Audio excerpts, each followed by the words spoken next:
Assalamualaikum warahmatullahi wabarakatuh. Innal hamdalillah nahmaduhu wa nasta'inuhu wa nastaghfiruhu wa na'udzu billahi min shururi anfusina wa min sayyiati a'malina. Man yahdihillahu fala mudilla lahu wa man yudlil fala hadiya lahu. Asyhadu an la ilaha illallah wahdahu la syarika lahu wa asyhadu anna Muhammadan abduhu wa rasuluh, amma ba'd. Kita lanjutkan mukhtasar sahih Muslimnya. Kita masuk bab innal imana la ya'rizu ilal Madinah. Sesungguhnya iman itu akan kembali ke kota Madinah. Hadis nomor 38 an Abi Hurairah radhiyallahu anhu anna Rasulullah sallallahu alaihi wasallam qala Innal imana la ya'rizu ilal madinati kama ta'rizul hayyatu ila juhriha. Sesungguhnya iman itu akan kembali ke kota Madinah sebagaimana halnya ular yang kembali ke sarangnya. Apa maksud hadis ini, akhwat Islam? Hadis ini ada dua penafsiran. Penafsiran yang pertama yaitu bahwa Islam berasal dari kota Madinah. Dari kota Madinah lah Islam itu berkembang, Mbak. Di zaman Abu Bakar, Islam menguasai banyak negeri-negeri. Di zaman Umar lebih luas lagi. Di zaman Uthman, di zaman Ali, dan di zaman, Masya Allah, kekuasaan Islam sangat luas sekali. Sampai Persia hancur. Dan terus kaum muslimin menguasai negeri Romawi. Dan terus kaum muslimin menguasai India, terus sampai ke timur sana. Lalu kemudian akan terjadi kerusakan, kehancuran Islam di mana-mana. Yang kemudian akhirnya iman itu hanya ada di kota Madinah, seperti halnya di zaman dahulu. Ini pendapat sebagian ulama. Sebagian lagi ulama berpendapat yang dimaksud hadis ini artinya bahwa seperti yang kita lihat, di mana kaum muslimin ketika mereka datang untuk umroh, mereka datang ke kota Makkah, kota Madinah, pulang lagi ke negaranya, dan mereka ingin lagi pulang lagi ke sana. Demikian seperti halnya ular. Ular yang dia keluar dari sarangnya, kemudian kembali lagi kemana? Ke sarangnya, keluar lagi, mencari makan, kembali lagi. Dan ini wallahu a'lam yang lebih mendekati bahwa yang dimaksud dengan hadis ini demikian. Namun tidak meniadakan bahwa yang pertama pun kemungkinan besar akan terjadi. Terlebih di zaman Dajjal, di mana Dajjal akan menyapu bersih atau menyapu bumi ini dengan kesesatan. Tidak ada satupun tempat, kata Rasulullah SAW, kecuali akan didatangi oleh Dajjal. Sampai akhirnya kemudian Dajjal pun mengepung kota Madinah. Dan Dajjal tidak bisa masuk ke kota Madinah. Kenapa? Karena kota Madinah saat itu dijaga oleh para malaikat yang menghunuskan pedang-pedangnya. Yang kemudian Allah pun turunkan Nabi Isa Al-Masih di mana? Di Damaskus. Yang kemudian Nabi Isa pun mengumumkan jihad melawan Dajjal. Yang kemudian Nabi Isa pun berhasil membunuh Dajjal di sebuah tempat yang bernama Babul Lut. Allahu a'lam. Kita masuk ke bab al-iman yamanin wal hikmatu yamaniyah. Iman itu Yaman dan hikmah itu Yamaniyah. An Abi Hurairah radhiyallahu anhu qala sami'tu Rasulullah sallallahu alaihi wasallam yaqul Jaa'a ahlul Yaman hum araqqu af'idah wa ad'afu quluban. Al-imanu yamanin wal hikmatu yamaniyah. As-sakinatu fi ahli al-ghanam wal fakhru wal khuyala fil faddadina ahli al-wabar qibala matla'is syamsi. Dari Abu Hurairah, semoga Allah meridainya, aku mendengar Rasulullah SAW bersabda, telah datang penduduk Yaman. Mereka orang yang paling lembut hatinya, ya, yang paling halus hatinya. Iman itu Yaman dan hikmah itu Yamaniyah. Sakinah, ketenangan itu adanya pada pemilik kambing. Sedangkan ya, kesombongan dan keangkuhan itu adanya para pemilik unta. Ya. Dan fitnah akan muncul dari sebelah timur. Hadis ini akhal Islam menunjukkan pujian kepada penduduk Yaman. Yang dimaksud dengan penduduk Yaman di situ itu penduduk Yaman yang beriman saat itu, yang datang kepada Rasulullah sallallahu alaihi wasallam. Karena saat itu Rasulullah kedatangan penduduk apa? Yaman yang mereka beriman, ya, dan masuk Islam. Maka Rasulullah SAW memuji mereka. Kenapa? Karena ya Rasulullah memuji mereka apa? Bahwa orang penduduk Yaman yang datang itu orang-orang yang sangat lembut hatinya, yang sangat halus hatinya. Di mana mereka sangat mudah menerima kebenaran, menerima apa? Islam. Ya, orang-orang Yaman yang saat itu datang. Kemudian Nabi SAW mengatakan al-imanu Yaman. Iman itu Yaman dan hikmah itu Yamaniyah. Ya. Artinya bahwa keimanan yang sempurna itu ada pada penduduk Yaman yang datang itu. Dan mereka diberikan oleh Allah hikmah yang sempurna. Itu pengetahuan tentang Allah Subhanahu wa ta'ala. Ya, karena keimanan mereka, ketakwaan mereka.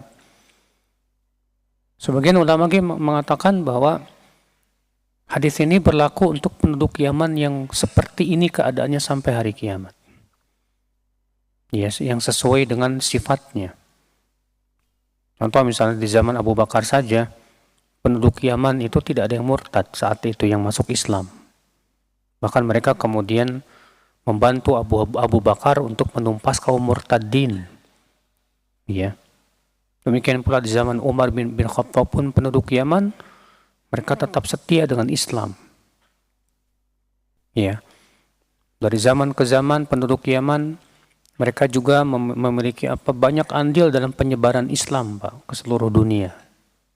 Bahkan disebutkan bahwa masuk Islamnya ke Indonesia itu kan dibawa oleh para pedagang Yaman. Ya. Wallahu a'lam. Hadis ini kita ambil faedah, akhi. Hadis ini menunjukkan keistimewaan orang-orang yang diberikan oleh Allah hati yang lembut. Itu hati yang mudah menerima hidayah. Dan hadis ini menunjukkan celaan terhadap orang yang hatinya keras. Ya, karena hati yang keras itu hati yang sulit menerima hidayah. Hati yang penuh maksiat. Dan Nabi SAW berlindung kepada Allah dari hati yang tidak bisa khusyuk, hati yang keras. Nabi berdoa, Allahumma inni a'udzubika min ilmin la yanfa' wa min qalbin la yakhsha wa min nafsin la tashba wa min du'ain la yusma' wa a'udzubika min haula'il arba'. Ya Allah, aku berlindung kepada Engkau dari ilmu yang tidak bermanfaat dan dari hati yang tidak khusyuk dan dari jiwa yang hawa nafsu yang tak pernah kenyang dan dari doa yang tidak didengar. Aku berlindung kepada engkau dari 4 perkara ini. Dan Allah Subhanahu wa taala ya akhi, ya, mencela orang-orang Banu Israel yang hatinya menjadi keras. Allah berfirman, "Tsumma qasat qulubukum ya min ba'di dzalika fahiya kal hijarah au ashaddu qaswah." Kemudian hati kalian pun wahai Banu Israel menjadi keras setelah itu. Ya, seperti sekeras batu, bahkan lebih keras dari batu. Ya. Karena di antara batu itu, kata Allah, ada yang pecah karena takut kepada Allah. Ada lagi yang jatuh karena takut kepada Allah Subhanahu wa taala. Sedangkan banyak hati sama sekali tidak ada rasa takutnya kepada Allah Subhanahu wa taala. Gunung saja Pak yang terlihat kelihatan gede gitu ya. Kuat, agung. Ternyata Allah mengatakan apa? "Lau anzalna hadzal Qur'ana 'ala jabalin la ra'aitahu khashi'an mutasaddian min khasyatillah." Kalaulah kami turunkan Al-Qur'an kepada gunung, kamu akan lihat gunung itu akan khusyuk, takut, tunduk ya karena saking takutnya kepada Allah Subhanahu wa taala. Sementara hati kita ketika mendengarkan Al-Quran sama sekali terkadang tidak tergerak. Iya, Allah musta'an. Allah juga mencela orang-orang yang ahli kitab itu dan melarang kita seperti ahli kitab yang telah panjang kepada mereka waktu, rupanya panjangnya waktu malah semakin mengeraskan hati mereka. Allah berfirman, "Alam ya'ni lilladzina amanu an takhsha'a qulubuhum li dzikrillah." Belumkah saatnya untuk orang-orang yang beriman hati mereka merasa khusyuk dengan zikir kepada Allah. Ya. Wala yakunu kalladzina utul kitaba min qablu. Dan janganlah mereka orang-orang beriman itu seperti ahli kitab sebelum mereka. Kenapa? Wa qala 'alaihimul amadu faqasat qulubuhum. Telah panjang berlalu masa kepada mereka, maka hati mereka menjadi keras. Ya, terkadang kita di awal-awal ngaji, di awal-awal hijrah, begitu mudah menangis baca Quran, Pak. Tapi dengan panjangnya waktu, hati kita malah tambah keras. Sudah nggak bisa nangis lagi, sudah nggak bisa khusyuk lagi. Ini ada sesuatu, ada yang salah pada diri kita. Ya. Berarti selama ini kita tidak berusaha untuk menjaga ya hati kita agar kita betul-betul bisa memelihara supaya jangan sampai menjadi keras akhwat Islam. Maka di sini Rasulullah SAW memuji orang penduduk Yaman, mereka itu araqqu afidah. Mereka itu hatinya lembut. Dan kelembutan hati ini yang sangat kita butuhkan, akhi. Karena hati yang lembut itu hati yang dekat kepada Allah, hati yang mudah menerima kebenaran. Ya, ada seorang laki-laki datang kepada Rasulullah SAW mengeluh akan kerasnya hati dia. Ya. Maka apa kata Rasulullah SAW? Memberikan nasihat untuk melunakkan hati, diantaranya apa? Imsah ra'sal yatim. Usaplah kepala anak yatim. Bayangkan ya, mengusap kepala anak yatim saja sudah bisa melembutkan hati. Gimana kalau kita mendidik anak yatim, kita berusaha membantu anak yatim, memelihara anak yatim, tentu itu semakin melembutkan hati kita. Yang jelas kita berusaha semaksimal mungkin, akhi, ya, untuk senantiasa mengintrospeksi diri hati kita ini. Jangan sampai kita memiliki hati yang keras, na'udzubillah, sallallahu salamata wal afiyah. Di sini kita ambil faidah. Di sini diambil faidah oleh sebagian ulama bahwa hewan peliharaan itu ternyata bisa mempengaruhi sifat pemiliknya, Pak. Rasulullah SAW mengatakan as-sakinatu fi ahlil ghanam. Ketenangan itu ada pada pemilik kambing. Sementara al-fakhru wal khuyala, sombong dan angkuh itu adanya kepada para penggembala unta. Ya, fil faddadin, al-faddadin itu ya jama' faddad, yaitu orang yang suka mengeraskan suaranya ya untuk memanggil unta.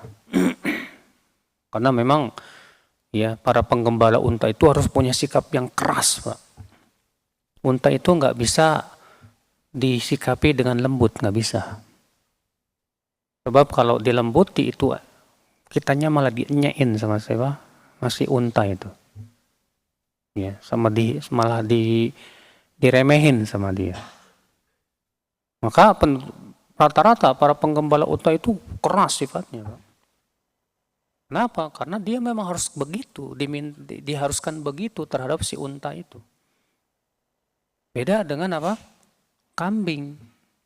Kalau kambing memang ya mudah diatur, walaupun memang terkadang kesana kemari, tapi kita giring ke sana dia mau ikut. Ya.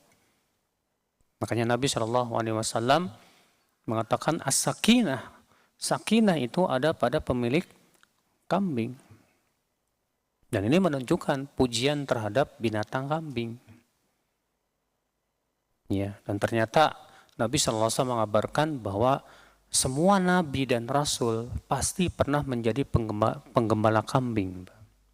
Kata Rasulullah SAW, "Ma min nabiyyin minal anbiya illa ra'al ghanam." Tidak ada seorang nabi pun kecuali pernah menggembalakan apa?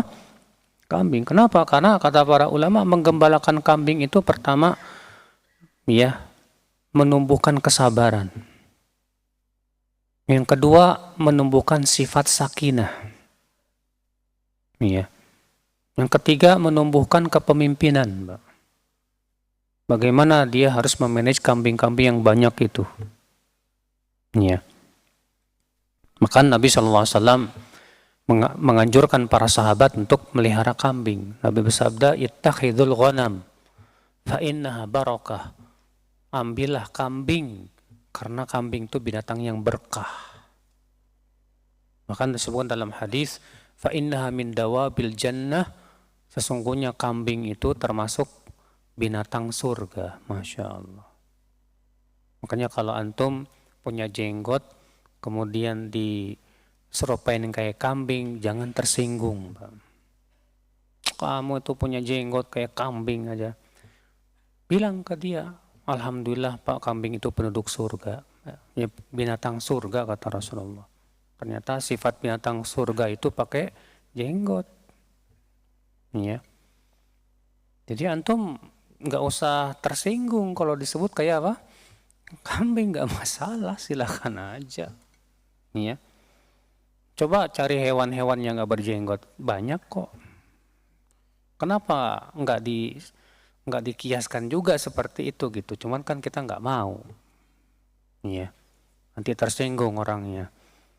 Kalau mereka dengan lantang mengatakan kamu itu berjenggot kayak kambing, kita sebetulnya bisa aja membalikan gitu kan. Kamu nggak berjenggot kayak itu dan itu kan gitu. Iya, sangat bisa gitu. Cuman kan kita nggak usah membalas yang buruk dengan yang buruk. Justru Rasulullah mengabarkan bahwa kambing itu termasuk apa? Binatang surga. Ya alhamdulillah. Iya. Di sini menunjukkan akhal Islam azani Allah wa iyyakum bahwa fitnah itu munculnya dari timur. Munculnya fitnah dari mana? Timur, terutama di daerah yang disebut dengan Irak. Irak di zaman dahulu itu yang masuk padanya Iran dan Irak.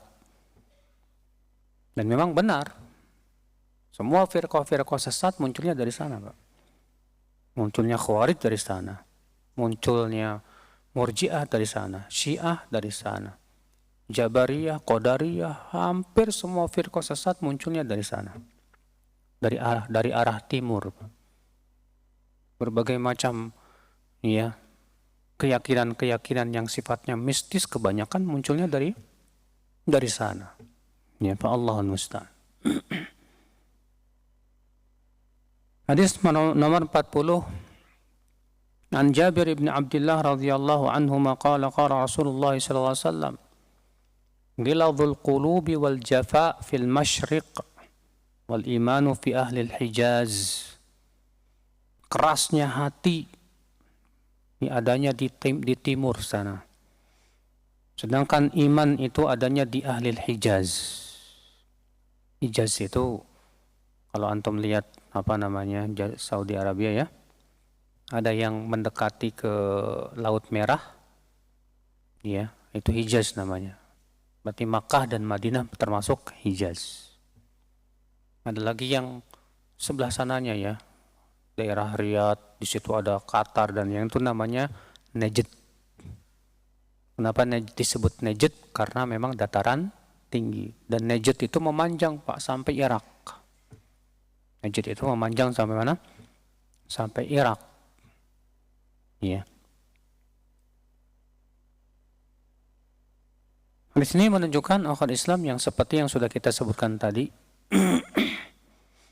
Di sini Nabi mengabarkan bahwa kerasnya hati ya itu adanya di timur, karena sudah kita sebutkan tadi bahwa munculnya fitnah itu dari mana? Dari timur. Ya. Munculnya pertama kali perpecahan dalam Islam ya dari timur.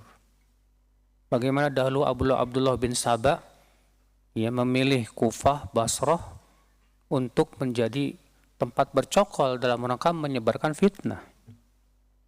Yang kemudian Abdullah bin Saba dan konco-konconya berhasil kemudian menggulingkan Utsman bin Affan. Iya. Bab selanjutnya bab man lam yu'min lam yanfa'hu amalun salih. Bab orang yang tidak beriman maka amalan solehnya enggak bermanfaat. Hadis nomor 41 an Aisyah radhiyallahu anha qalat qultu ya Rasulullah Ibnu Jud'an kana fil jahiliyati yasilur rahim wa yut'imul miskin fahal dhalika nafi'uh qala la yanfa'uh innahu lam yaqul yawman rabbik firli khati'ati yawmaddin. Dari Aisyah semoga Allah meridainya, ia berkata, aku berkata, wahai Rasulullah, dahulu Ibnu Jud'an di masa jahiliyah dia suka sekali menyambung silaturahim, sering sekali memberi makan fakir miskin. Apakah itu bermanfaat buat Ibnu Jud'an? Sementara dia dulu jahiliyah. Jahiliyah yang dimaksud apa Pak? Yang dimaksud di jahiliyah itu artinya sebelum Islam, yaitu di atas kesyirikan. Maka Rasulullah SAW bersabda apa? Tidak ada manfaatnya. Ya, sungguhnya ia tidak pernah berkata satu hari pun ya Rabb ampuni dosaku ya pada hari kiamat.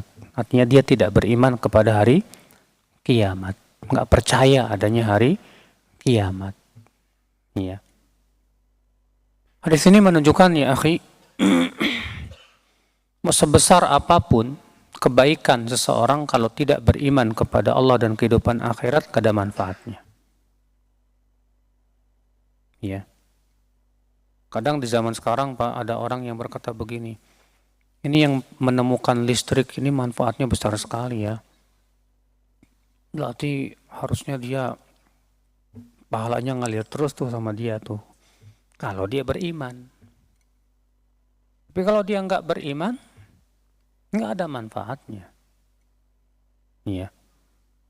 Allah yang dilihat oleh Allah Subhanahu wa taala keimanannya, Pak.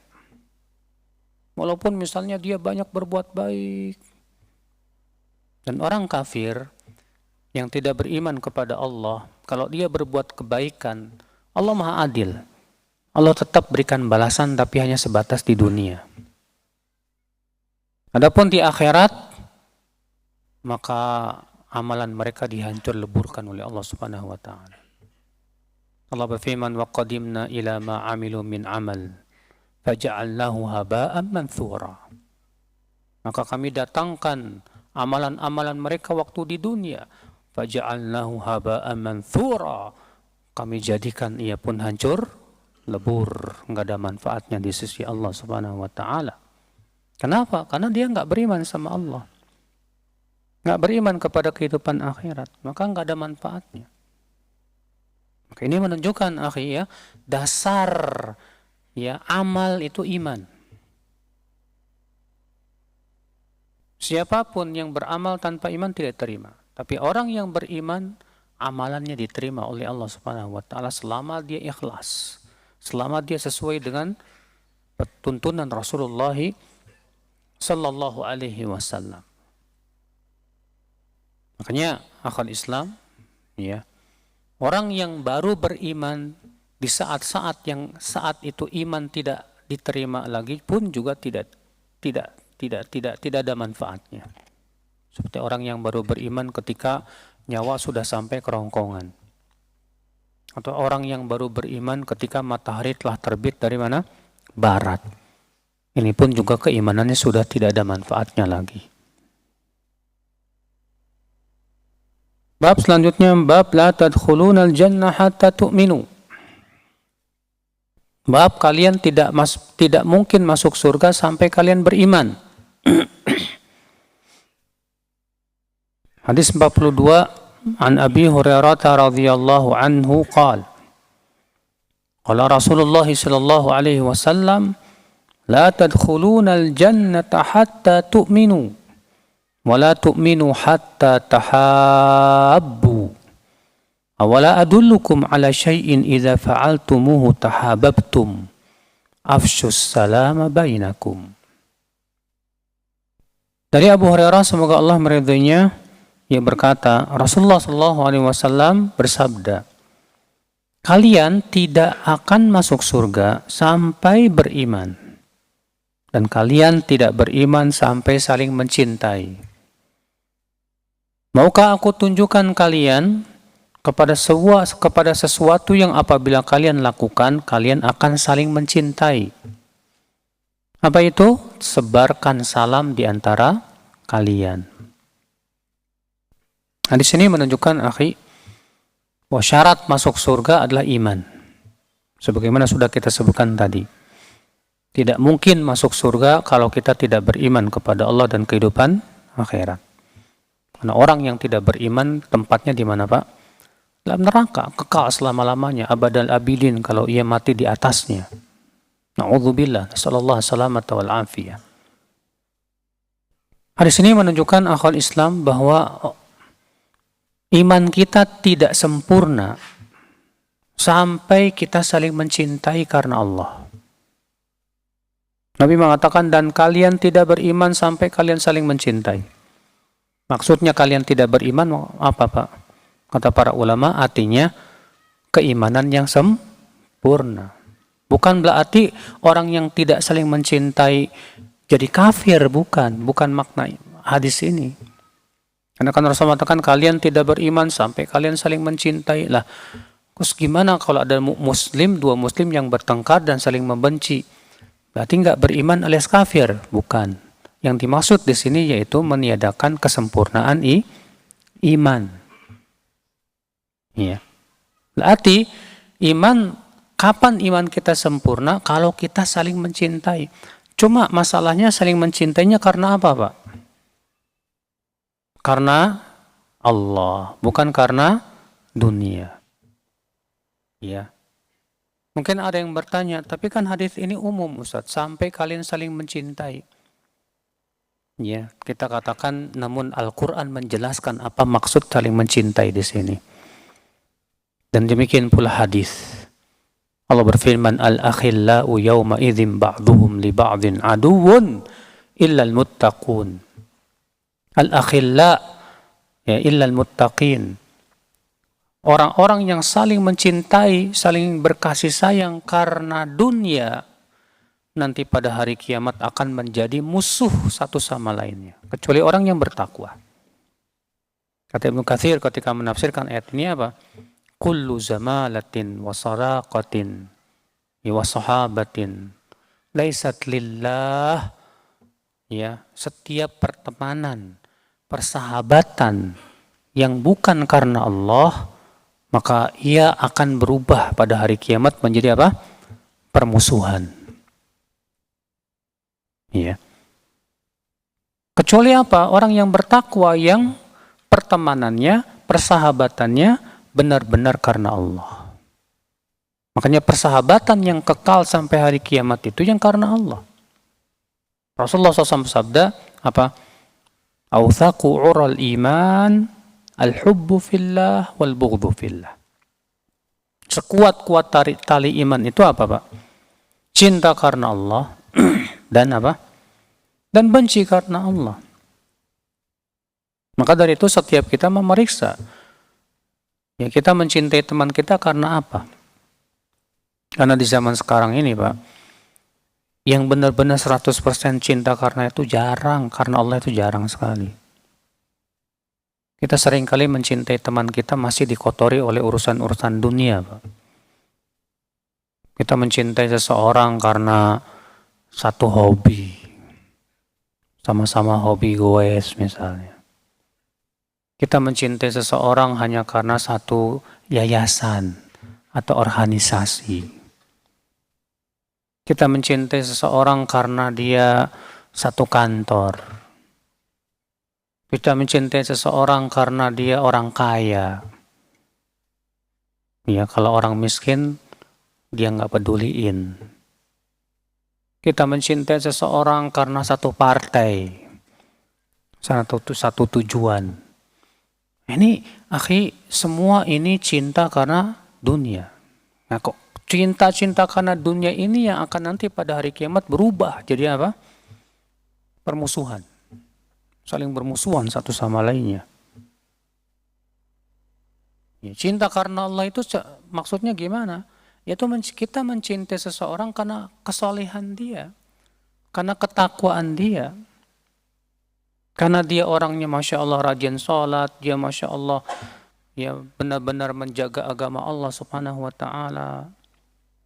Nah, ketika kita mencintai karena keimanan, ketakwaannya, kesolehannya, berarti kita cintanya sudah benar, Pak. Cinta kita sudah apa? Benar. Ya. Nah, inilah pertemanan yang pada hari kiamat akan menyebabkan kita saling bahu membahu. Disebutkan dalam hadis riwayat Bukhari ya, bahwa kaum mukminin yang telah berhasil melewati jembatan Sirat di atas api neraka akan membela teman-temannya yang masuk neraka.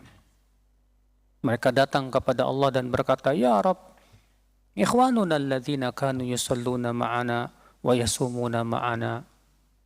Ya Rabb, itu teman-teman kami dahulu, yang dahulu sholat bersama kami, berpuasa bersama kami. Ya, terus mereka minta, sehingga akhirnya Allah pun mempersilahkan mereka untuk ya menarik teman-temannya dari api neraka. Lihat, mereka berkata, "Ya Rabb, itu teman-teman kami yang dahulu sholat bersama kami, yang dahulu berpuasa bersama kami. Bukan yang dahulu gue sama saya, atau dahulu mancing sama saya. Bukan, Pak. Iya. Tapi mereka mengatakan mereka dahulu sholat bersama kami. Kenapa? Karena memang mereka bertemunya karena Allah, berpisahnya karena Allah Azza wa Jal. Nah, ini akhi, pertemanan yang bermanfaat pada hari kiamat nanti. Adapun pertemanan karena urusan dunia, maka itu enggak ada manfaatnya nanti pada hari kiamat. Hanya akan berubah menjadi apa? Permusuhan. Iya. Maka Rasulullah mengatakan, dan kalian tidak beriman, artinya iman yang sempurna, sampai kalian saling mencintai. Kita usahakan, Pak, kita saling mencintai ya, Pak. Ya karena Allah Azza wa Jal. Usahakan bagaimana caranya saya bisa mencintai. Tapi ya kalau ternyata pelaku orangnya memang pelaku maksiat, ya nggak bisa kita samakan dengan teman kita yang taat, nggak bisa. Makanya kata para ulama, ya mencintai teman itu nggak bisa disamakan. Teman yang taat dengan teman yang suka maksiat jangan disamakan dalam cinta, Pak. Teman yang suka berbuat ketaatan, menjauhi maksiat, itu yang lebih kita cintai daripada teman kita yang suka berbuat apa? Maksiat kepada Allah Azza wa Jal. Makanya Syekh Shalih Fauzan mengatakan apa? Manusia dalam masalah ini ada 3 kelompok. Kelompok yang pertama siapa? Yang wajib kita cintai 100%. Nggak boleh kita benci. Siapa mereka? Para nabi, para rasul, para sahabat Rasulullah SAW, ya, para ulama dan orang-orang soleh yang sempurna imannya. Maka yang seperti ini wajib kita cintai 100%. Ada lagi orang yang wajib kita benci 100%. Tidak boleh kita cintai. Siapa orang yang tidak beriman kepada Allah dan kehidupan akhirat? Sebagaimana Allah mengatakan, la tajidu qauman yu'minuna billahi wal yawmil akhir yuwadduna man haddallaha wa rasulah. Ya, dalam surat Al-Mujadilah ayat 22. Kamu tidak akan mendapatkan orang yang beriman kepada Allah dan kehidupan akhirat, yuwadduna man haddallaha wa rasulah, mencintai orang-orang yang menentang Allah dan Rasulnya. Yang orang-orang yang menentang Allah dan Rasulnya tidak boleh kita apa? Cintai. Yang ketiga, kelompok yang ketiga ini yang tidak boleh kita cintai 100%, tapi juga tidak boleh kita benci 100%. Kita sesuaikan dengan keadaannya. Siapa mereka? Itu setiap muslim yang masih suka berbuat maksiat. Kita cintai dari satu sisi karena dia masih beriman kepada Allah, kehidupan akhirat. Tapi kita benci juga karena apa? Dari sisi yang lain karena maksiat-maksiat dia. Semakin dia lebih dekat kepada ketakwaan, semakin kita cintai. Dan semakin dia lebih dekat kepada maksiat, semakin kita tidak cintai. Nah, kalau kita seperti itu baru cinta kita benar, Pak. Iya, baru cinta kita benar. Lalu Nabi SAW membimbing kita kepada salah satu cara agar kita saling mencintai. Apa salah satu cara itu? Kata Rasulullah, awala adullukum ala syai'in, maukah aku tunjukkan kalian kepada sesuatu, idza fa'altumuhu tahabbtum, apabila kalian lakukan itu kalian akan saling mencintai. Apa itu? Afshus salama bainakum, tebarkan salam di antara kalian. Masya Allah. Ternyata menebarkan salam, akhi, ya, di antara fungsinya, di antara faidahnya, menebarkan rasa cinta, memupuk rasa cinta di antara kita. Antum aja kalau lagi bermusuhan sama temannya, kemudian teman antum pertama kali mengucapkan salam, assalamualaikum akhi. Ya. Maka orang yang hatinya lembut ketika dikasih salam langsung reda marahnya, Pak. Tapi kalau orang yang hatinya keras dikasih salam malah cuek. Ya. Gak mau peduli. Kenapa? Karena saking kerasnya hati dia. Akhwal Islam. Maka dari itu hadis ini menunjukkan, Pak, anjuran untuk menebar apa? Salam. Ucapkan assalamualaikum. Bukan assalamualaikum. Apa itu assalamualaikum? Sam itu artinya kematian. Makanya kalau ada orang mengucapin sama antum assalamualaikum, jangan dijawab.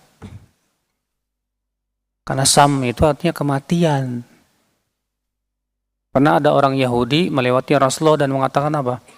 Salam alaik. Salam alaik. Apa kata Rasulullah? Wa alaik. Salah, jadi bukan assalamualaikum, salah ini. Apalagi anak-anak muda yang alay, ya. Mikum, apa tuh mikum? Orang kok ya seenaknya aja mau ngubah-ngubah gitu, Pak. Ya, mereka tidak sadar kalau mereka itu mau mengubah-ubah sesuatu yang lebih baik menjadi lebih buruk. Ya. Seperti firman Allah terhadap orang-orang Banu Israel, "Atastabdiluna alladzi huwa adna billadzi huwa khair?" Apakah kalian ini mau mengganti sesuatu yang sudah sangat baik dengan yang lebih buruk? Ya. Maka kita ucapkan assalamualaikum. Ya. Assalamualaikum. Itu bahkan disebutkan dalam hadis yang sahih ya. Apabila kalian idza laqita akhaka fasallim alaih. Apabila kamu bertemu dengan temanmu, ucapkan apa? Salam. Dan apabila kamu dipisahkan oleh batu atau pohon lalu ketemu lagi, kata Rasulullah, ucapkan lagi salam. Ketemu assalamualaikum, pas lagi jalan kepisah sama mobil, ketemu lagi assalamualaikum. Jalan lagi kepisah sama pohon, ketemu lagi assalamualaikum. Sampai Nabi begitu menganjurkan. Iya. Dan yang paling utama dari yang mengucapkan salam siapa, kata Rasulullah? Aulahuma man bada'ahum bis salam. Yang paling utama, yang paling besar pahalanya, yang pertama kali mengucapkan salam. Maka kalau kita pengen yang paling besar pahalanya Pak, jadilah kita yang pertama kali mengucapkan salam. Assalamualaikum, waalaikumsalam. Maka Abu Hurairah Pak, sengaja pergi ke pasar bukan mau belanja. Cuma mau nyebarin apa? Salam. Siapa di antara kita yang berani kayak gitu Pak?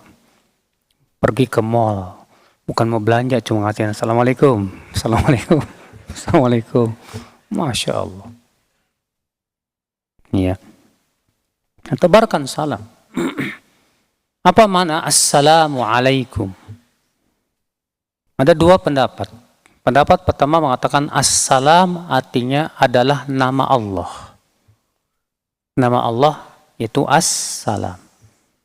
Artinya nama Allah Assalam atas kalian menjadi keberkahan.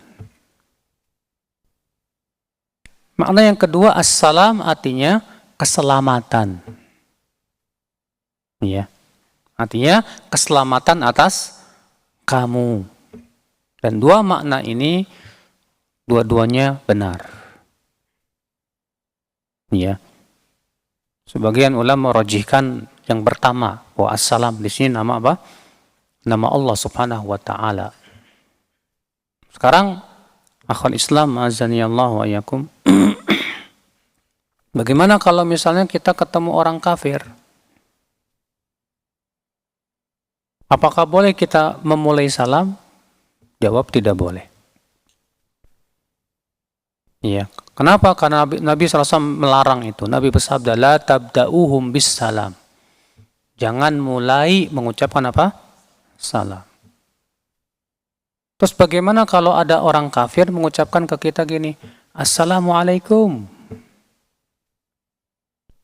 Sementara dia non-muslim, bukan orang Islam. Khilaf para ulama dalam hal ini menjadi dua pendapat. Pendapat yang pertama mengatakan cukup jawab wa'alaikum. Cukup jawab apa? Wa'alaikum. Dasarnya hadis la tabda'uhum bis salam fa in bada'ukum faqulu wa'alaikum. Jangan kalian yang memulai mengucapkan salam. Tapi kalau mereka yang memulai cukup jawab wa'alaikum. Pendapat yang kedua mengatakan tidak, tetap kita jawab wa'alaikumussalam. Dasarnya ayat Allah berfirman wa idza huyyitum bi tahiyyatin fahayyu bi ahsana minha aw rudduha. Apabila kalian diberikan tahiyat salam, maka jawablah dengan yang sama atau yang lebih baik. Di sini Allah tidak membedakan apakah yang mengucapkan salam orang beriman atau bukan. Iya. Yang jelas kalian diberikan tahiyat salam. Maka Allah mengatakan jawab dengan yang sama atau yang lebih baik. Adapun hadis tadi kata mereka, apabila mereka yang memulai jawablah wa'alaikum, kata mereka ini hadis ma'lul. Ya ada penyakitnya. Dan bahwasanya hadis ini ya dengan lafaz seperti itu adalah lafaz yang mungkar. Yang sahih adalah lafaz bahwasanya Nabi Shallallahu Alaihi Wasallam menjawab wa'alaikum itu kalau mereka mendoakan dengan lafaz assalamu alaik. Kalau mereka mengucapkan begitu assalamu alaik, maka baru kita jawab apa? Wa'alaik. Adapun kalau mereka mengucapkan assalamu alaikum, maka kita pun jawab wa'alaikumussalam. Kata pendapat yang kedua berdasarkan apa? Dan saya dalam ini condong kepada pendapat yang kedua, wallahu a'lam. Ya. Nah ini akal Islam. Dan tentunya ya akhi dalam mengucapkan salam, ya ada adab-adabnya. Di antara adabnya apa?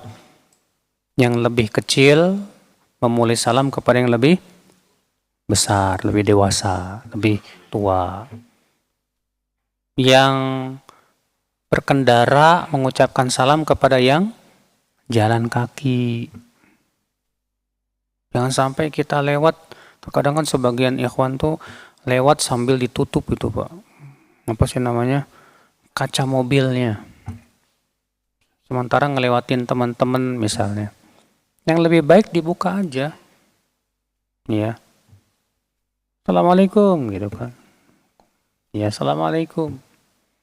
Kecuali kalau dia tutup karena ada sesuatu yang tidak ingin dilihat oleh orang misalnya. Ya, enggak masalah kalau keadaan seperti itu. Demikian pula yang sedikit mengucapkan kepada yang lebih apa? Yang lebih banyak. Ini adab saja, Pak. Tapi kalau ternyata yang lebih tua yang pertama kali mengucapkan salam karena untuk mendapatkan pahala yang lebih besar, enggak masalah, bagus. Kalau misalnya yang jalan ternyata yang mengucapkan salam, enggak masalah, itu bagus. Ya, kalau memang kita ingin berlomba-lomba ingin mendapatkan pahala yang lebih besar. Ya.